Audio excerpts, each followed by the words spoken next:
네. 고영태 씨 이야기를 잠시 해보지요. 간단히 해보겠습니다. 어제 석방이 돼가지고, 199일 만에 석방이 됐다고 그래요. 그런데 워낙 화제를 불러일으켰던 인물이었던 것만큼 갑자기 나옴으로써 과연 앞으로 어떻게 될까? 이런 추측이 나오고 있습니다. 어떻게 보십니까? 그렇습니다. 저도 굉장히 좀 사실 지금까지 언론의 스포트라이트에서 완전히 비껴져 있었던 인물 아니겠습니까? 그랬다가 이제 199일 정도 네, 그렇습니다. 199일 정도 이제 지난 이 시점에서 갑자기 이번 국정농단 사건과 관련해서 처음으로 사실상 보석을 통해서 석방이 됐던 케이스인 것 같습니다. 그렇기 때문에 고영태 씨의 입에서 무슨 얘기가 나오는가라고 좀 들어봤더니만, 특별한 얘기는 없고, 이게 앞으로 이제 이 부분에 대해서 실체적 진실을 밝히겠다라는 그런 의지를 밝혔는 것 같은데요.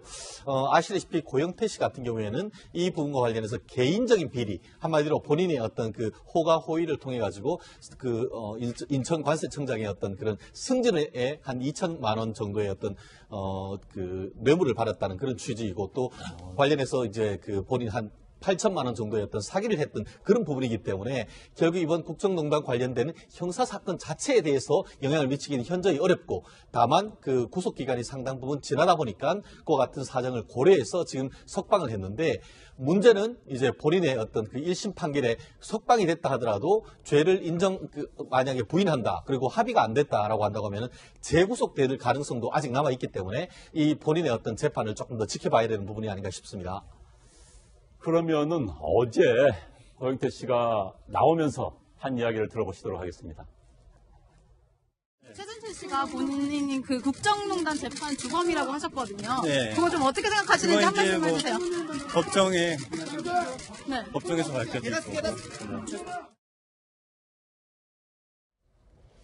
자, 고영태 씨가 법정에서 다 밝혀진다 이야기를 했는데, 법정에서 밝혀지고 현재까지 진행되었던 사건에 대한 법정의 현재 진행보다 더 많은 새로운 게 나타날 수 있을까요?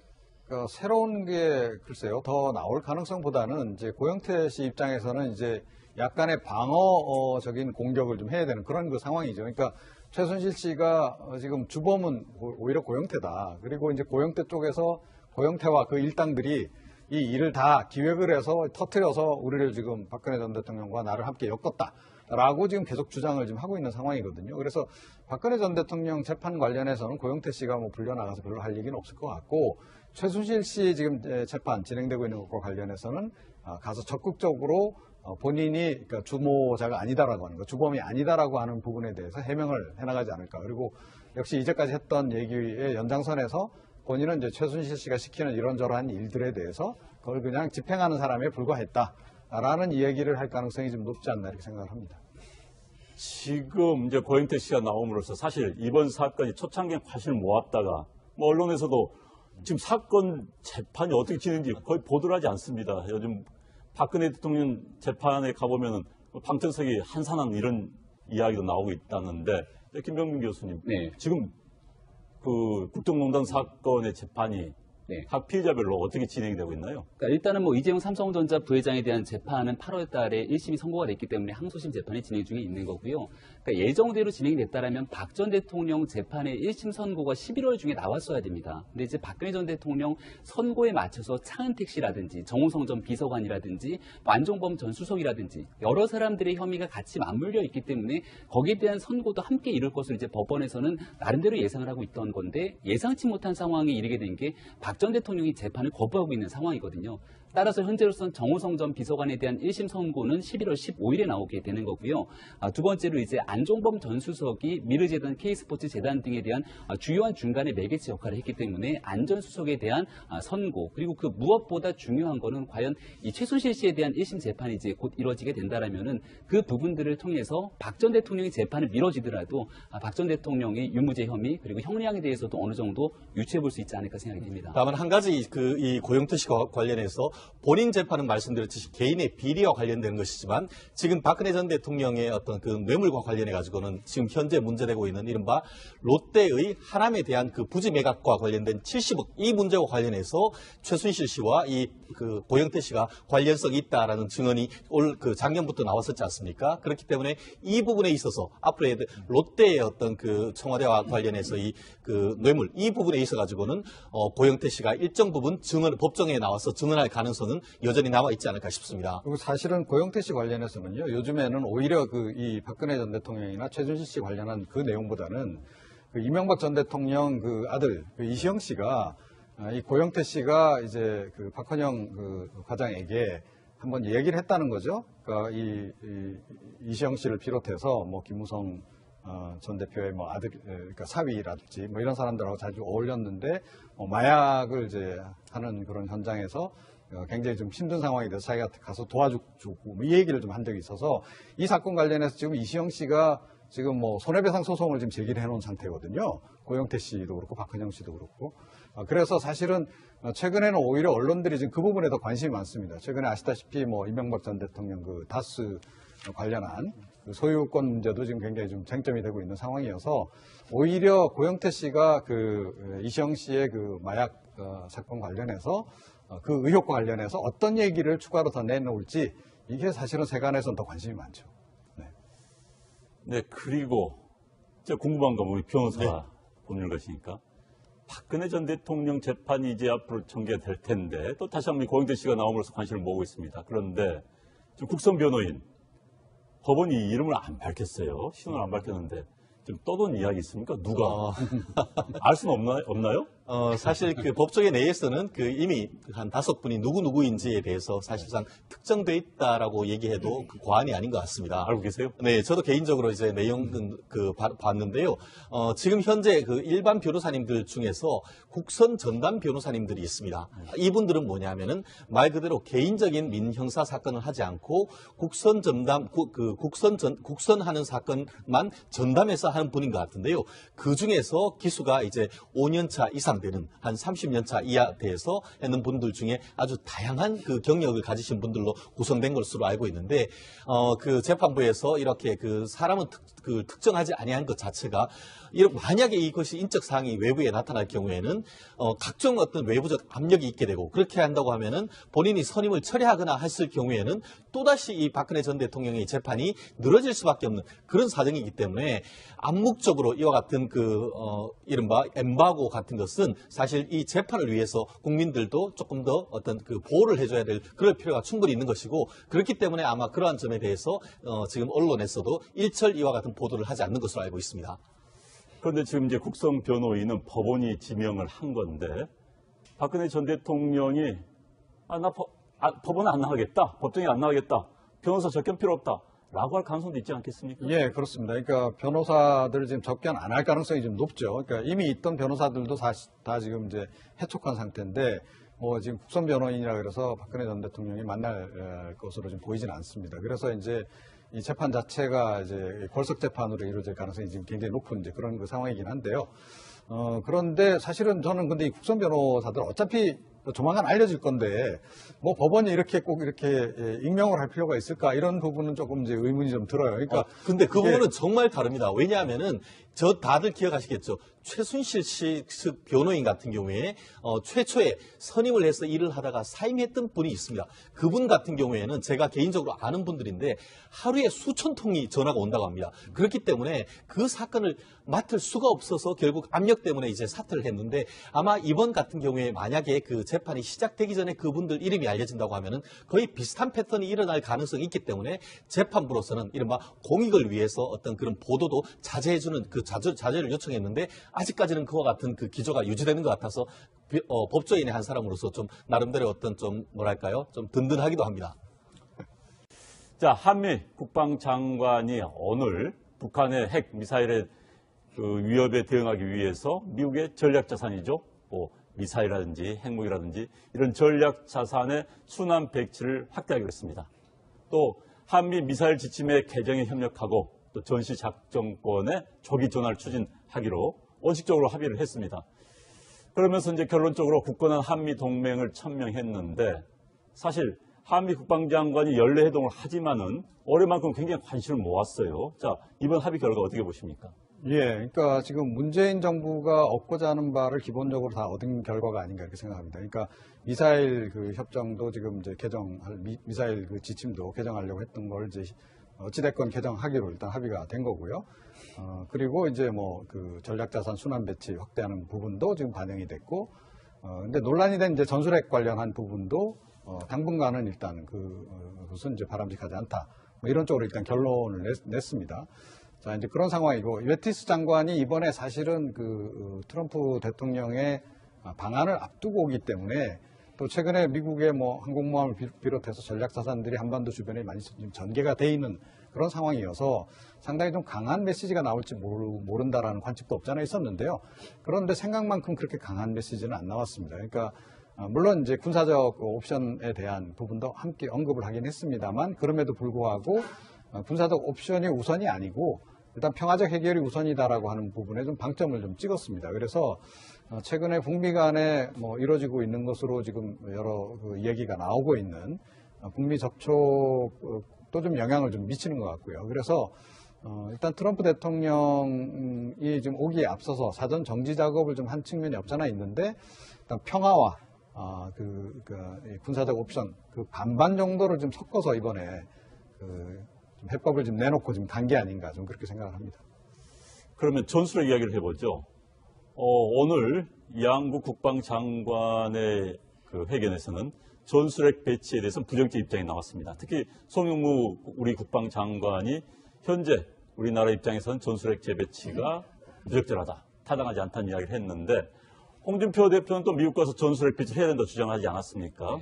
자, 이 같은 상황 어떻게 보십니까? 그러니까 우리 정부의 입장은 항상 뭐 일관되게 전술핵 재배치 용인할 수 없다라고 얘기를 했던 이유 중에 하나는, 사실상 전술핵 재배치를 하게 됐을 경우 한반도 비핵화라는 부분들이 깨지게 돼서 북한의 핵 개발에 대한 정당성을 용인해 줄 수밖에 없다라는 주장이었던 거고요.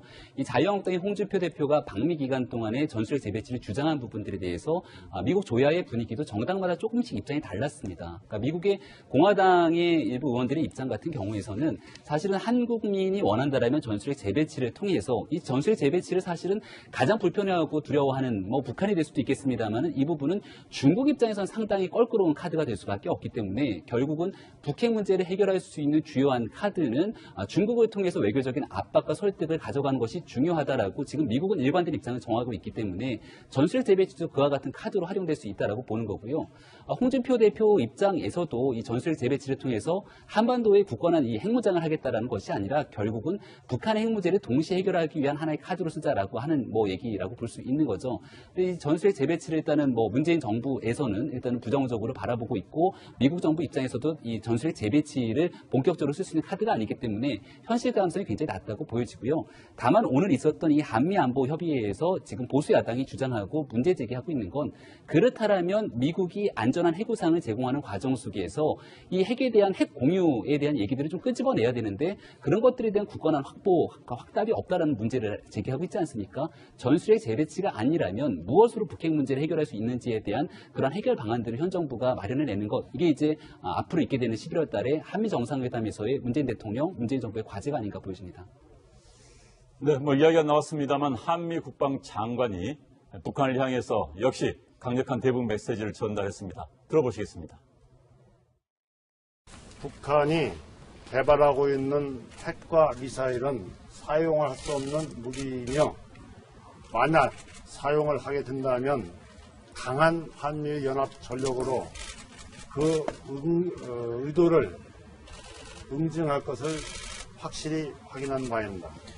Behind me, to the north, an oppressive regime that shackles its people, denying their freedom, their welfare, and their human dignity in pursuit of nuclear weapons and the means of delivery in order to threaten others with catastrophe.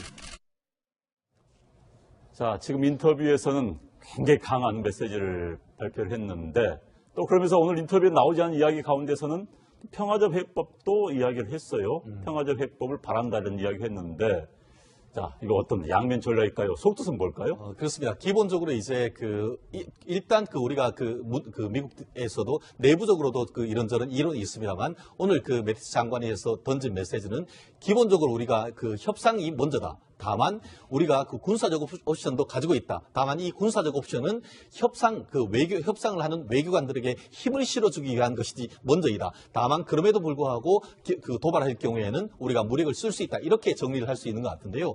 결국 최근에 있어서 우리가 생각했던 것보다는 그 어떤 북한 대북 메시지 수위가 조금 낮았다라는 그런 평가가 나오는데, 그와 같은 평가에 대해서는 이른바 최근에 있어서 북한이 어떤 남한이나 아니면은 전 세계를 상대로 해서 도발 행위가 잠시 주춤하는 그런 상황 속에서 상황이고, 더불어서 한두 주 있으면은 트럼프 대통령이 아시아 5개국을 지금 순방하는 그런 시점이다라고 한다고 하면은 더더욱 이른바 말의 전쟁을 높이는 것보다는 어느 정도 이 상황을 좀 더 진정시키려고 하는 그런 의도가 읽히는 부분인데, 그럼에도 불구하고 계속 얘기하는 것은 군사적 옵션은 우리가 계속 가지고 있다는 것을 계속 밝혔기 때문에 북한으로서는 상당히 긴장할 수밖에 없었던 그런 상황인 것 같습니다.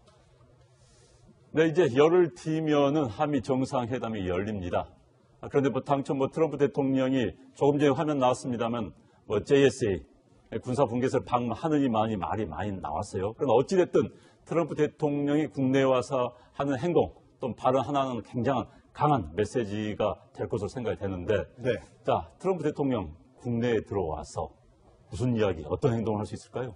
가장 주목받는 이벤트가 사실은 이제 국회 연설 아닙니까? 네. 국회 연설에서 뭔가 이제 한국민을 대상으로 해서 메시지를 내놓을 텐데 무엇을 과연 내놓을까? 이게 이제 최대 관심사죠. 최근에 미국이 굉장히 북한에 대해서 압박을 좀 많이 가하고 있습니다. 그러니까 항모들도 지금 들어올 예정이기도 하고, 그래서 뭔가 좀 강한 메시지를 내놓을 가능성이 높지 않냐라고 하는 그런 관측이 지금 이제 상당히 많았는데요. 그런데 매티스 장관이 오늘 내놓은 발언 수위로 봐서는 이게 조금 조율이 좀 이루어질 수도 있는 거 아닌가. 그런데 그 배경은 이제 두 가지일 가능성이 높다라고 좀 봅니다. 그러니까 중국이 일단 대북 제재에 적극적으로 참여하면서 대북 제재가 약간 효과가 있다라고 하는 생각을 좀 했을 가능성.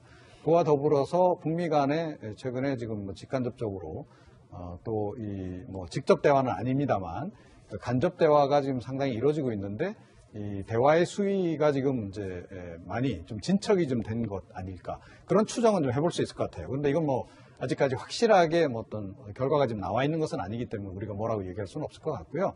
그러니까 일단 트럼프 대통령의 기본 기조는 이제까지도 그랬듯이 굉장히 좀 이제 강공책을 써왔기 때문에 일단 기본적으로는 군사적 옵션을 이제 먼저 전면에 내세우면서 그걸 강조를 할 것이고, 그 뒤에 하지만 이제 김정은에게도 기회는 있다라는 정도의 얘기가 될 가능성이 현실적으로는 좀 높지 않나 이렇게 생각합니다.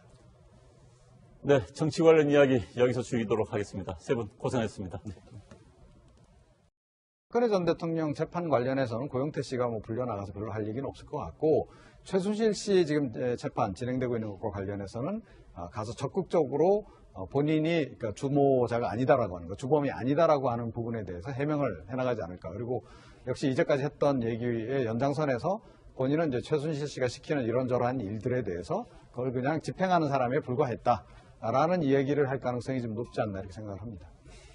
지금 이제 고영태 씨가 나옴으로써 사실 이번 사건이 초창기엔 관심을 모았다가 언론에서도 지금 사건 재판이 어떻게 진행인지 거의 보도를 하지 않습니다. 요즘 박근혜 대통령 재판에 가보면은 방청석이 한산한 이런 이야기도 나오고 있다는데, 김병민 교수님, 네. 지금 국정농단 사건의 재판이 네. 각 피해자별로 어떻게 진행이 되고 있나요? 그러니까 일단은 이재용 삼성전자 부회장에 대한 재판은 8월 달에 1심이 선고가 됐기 때문에 항소심 재판이 진행 중에 있는 거고요.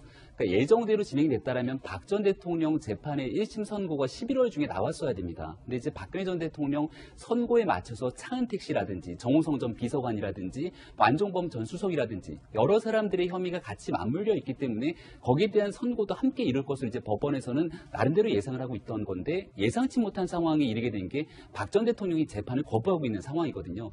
따라서 현재로서는 라든지 이런 사람들하고 자주 어울렸는데 마약을 이제 하는 그런 현장에서 굉장히 좀 힘든 상황이 돼서 자기가 가서 도와주고 이 얘기를 좀 한 적이 있어서, 이 사건 관련해서 지금 이시영 씨가 지금 손해배상 소송을 지금 제기를 해놓은 상태거든요. 고영태 씨도 그렇고 박헌영 씨도 그렇고. 그래서 사실은 최근에는 오히려 언론들이 지금 그 부분에 더 관심이 많습니다. 최근에 아시다시피 뭐 이명박 전 대통령 그 다스 관련한 그 소유권 문제도 지금 굉장히 좀 쟁점이 되고 있는 상황이어서 오히려 고영태 씨가 그 이시영 씨의 그 마약 사건 관련해서 그 의혹과 관련해서 어떤 얘기를 추가로 더 내놓을지 이게 사실은 세간에서는 더 관심이 많죠. 네, 그리고 제가 궁금한 건 우리 변호사가 보는 것이니까 박근혜 전 대통령 재판이 이제 앞으로 전개될 텐데 또 다시 한번 고영태 씨가 나옴으로써 관심을 모으고 있습니다. 그런데 지금 국선 변호인 법원이 이름을 안 밝혔어요. 신원을 안 밝혔는데 좀 떠돈 이야기 있습니까? 누가? 알 수는 없나요? 사실 그 법조계 내에서는 그 이미 한 5분이 누구인지에 대해서 사실상 특정돼 있다라고 얘기해도 그 과언이 아닌 것 같습니다. 알고 계세요? 네, 저도 개인적으로 이제 내용은 봤는데요.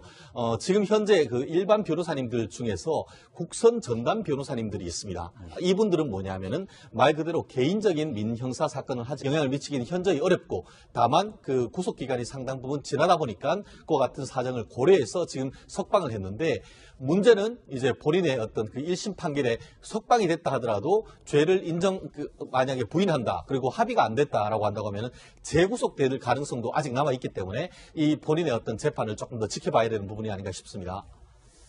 그러면은 어제 고영태 씨가 나오면서 한 이야기를 들어보시도록 하겠습니다.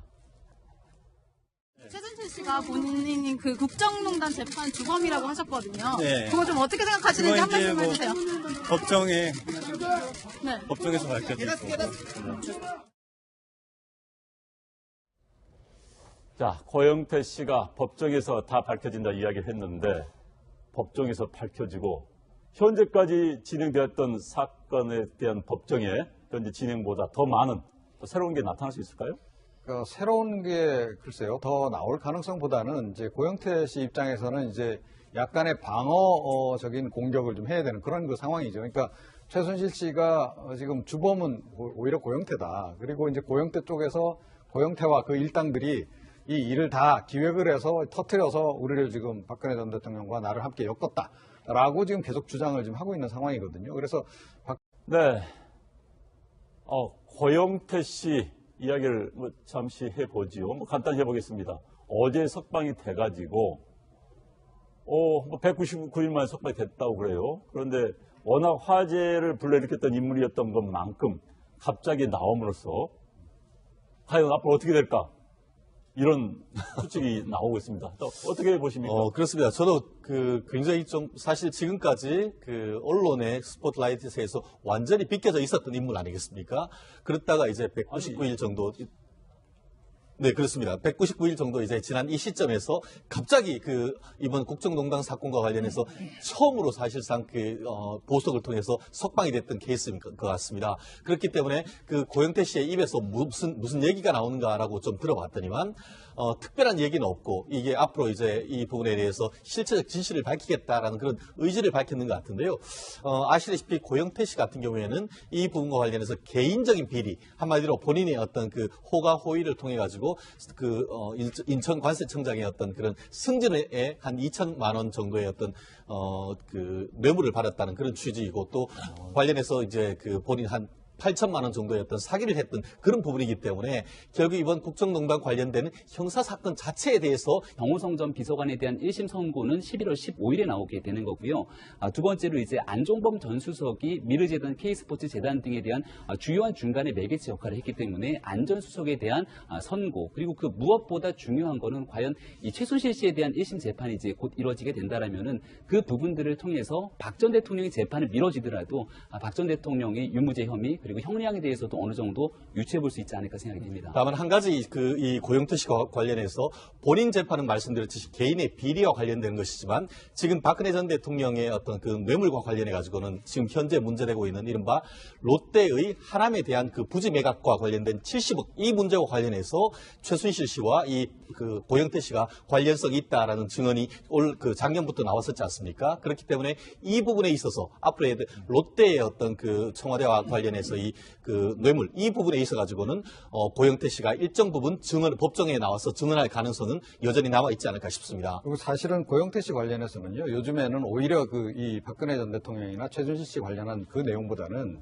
그 이명박 전 대통령 그 아들 그 이시영 씨가 이 고영태 씨가 이제 그 박헌영 그 과장에게 한번 얘기를 했다는 거죠. 그러니까 이시영 씨를 비롯해서 뭐 김무성 전 대표의 뭐 아들, 그러니까 사위